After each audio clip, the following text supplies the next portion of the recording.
नमस्कार। स्वत्व के डिजिटल प्लेटफॉर्म पर आपका स्वागत है। वक्फ संशोधन अधिनियम को लेकर बवाल मचा हुआ है।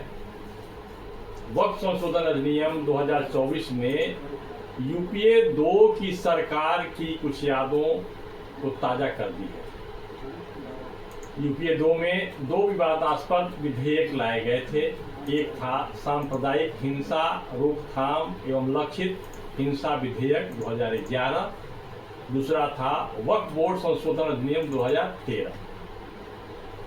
सांप्रदायिक हिंसा रोकथाम व लक्षित हिंसा विधेयक को राष्ट्रीय सलाहकार परिषद नामक एक कमेटी ने तैयार किया था। इसका छोटा नाम एनएसी प्रचारित किया गया था। सुनने में ऐसा लगता है कि यह सांसदों की समिति होगी या सरकार की होगी, लेकिन जब इस परिषद के सदस्यों के बारे में आप जानकारी इकट्ठा करते हैं तो पता चलता है कि यह न तो सरकारी और न ही वैधानिक संस्था है।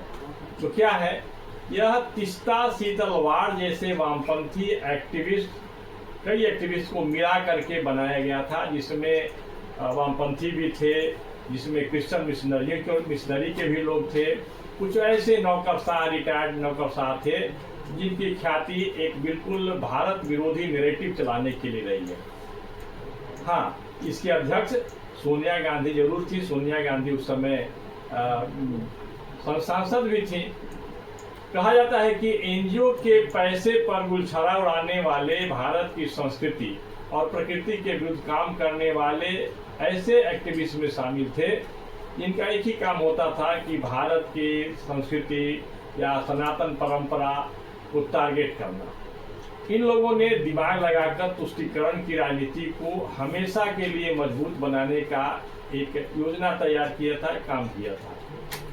कहा तो यह गया कि सांप्रदायिक हिंसा को रोकने और पीड़ितों को न्याय दिलाने के लिए यह विधेयक तैयार किया गया है, लेकिन इसके प्रावधान चीख कर यह बता रहे थे कि इसके लागू होने के बाद भारत की दूसरी बड़ी आबादी यानी मुसलमानों का मध्यकालीन रुतबा फिर से आ जाएगा। मध्यकालीन रुतबा मतलब आप समझ सकते हैं, जब इस्लामिक राजा हुआ करते थे, शहंशाह हुआ करते थे, उसमें हिंदुओं को जाजिया कर दिया जाता था, उन्हें प्रताड़ित भी किया जाता था।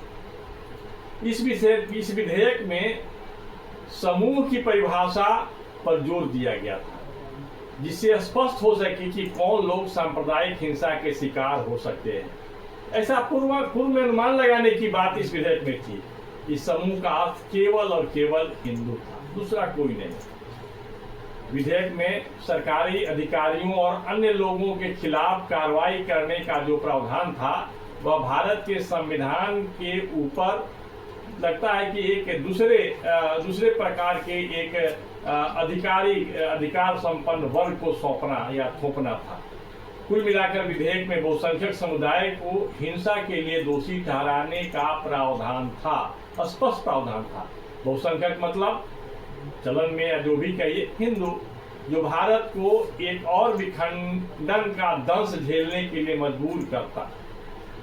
इस प्रकार यह विधेयक संविधान के खिलाफ था और इसके साथ साथ यह राज्यों के अधिकार में भी हस्तक्षेप करता दिख रहा था। इस विधेयक में कथित अल्पसंख्यक समुदाय को प्राथमिकता दी गई थी, जो नैसर्गिक न्याय के विरुद्ध है।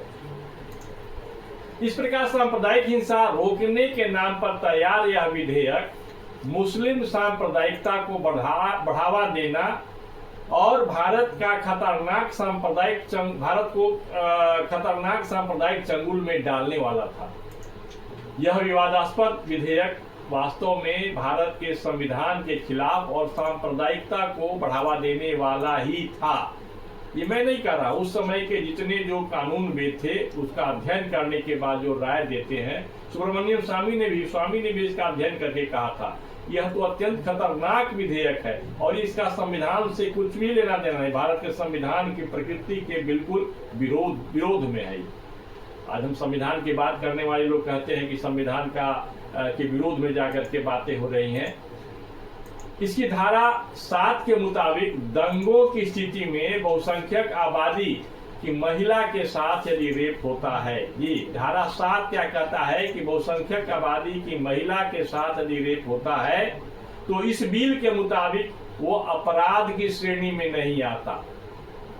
अब इससे बड़ी बात क्या हो सकती है? यदि हिंदू है, उस हिंदू की महिला के साथ यदि होता है तो इसमें अनुसूचित जाति और जनजाति के लोगों को भी राहत नहीं मिलने वाला था, क्योंकि वे भी पारिभाषित समूह के अंदर ही आते थे। सोनिया गांधी के नियंत्रण वाली यूपीए 2 की सरकार ने भारत को विभाजित करने वाली ताकतों को फिर से मजबूत आर्थिक आधार देने की व्यवस्था की थी और इसकी शुरुआत 1995 में हुई। 1995 के वक्फ अधिनियम से हुई और 2013 में इसे अकूत ताकत दी गई थी। सबसे बड़ी बात यह है कि पाकिस्तान में बैठकर लगातार भारत पर प्रहार करने वाले दाऊद इब्राहिम की डी कंपनी ने वक्फ की महंगी जमीनों को अपने कब्जे में लेकर अरबों के आवारा पूंजी का निर्माण किया था और उस आवारा पूंजी के बल पर भारत में इस्लामिक आतंकवादी संगठन अपना नेटवर्क बढ़ाते थे, उसे खर्च करके और अपना जो उनके द्वारा जो उनके आका जो देते थे उनको टास्क उसको पूरा करते थे। तो इस प्रकार से अब देखेंगे कि यूपीए 2 की सरकार में 2 विधेयक लाए गए। पहला लक्षित हिंसा विधेयक और दूसरा जो वक्फ विधेयक, वक्फ के माध्यम से जो बातें हो रही थी। इसमें एक अध्ययन भी हुआ था, आईबी के लोगों ने भी अध्ययन किया था। जब उनको नियंत्रण करने में जो इस्लामिक आतंकी होते थे उनसे निपटने में जब समस्याएं आने लगी तो उसके जड़ में जब वो जाते हैं उन्हें पता चलता है कि वक्फ के नाम पर, वक्फ की संपत्ति के आधार पर जिस प्रकार के अवैध जो आवारा पूंजी जो इधर उधर फैले हुए हैं, काम कर रहे हैं, उसके आधार पर वे अपने कार्य को अंजाम दे रहे हैं। आज के वीडियो में बस इतना ही, फिर मिलेंगे। नमस्कार।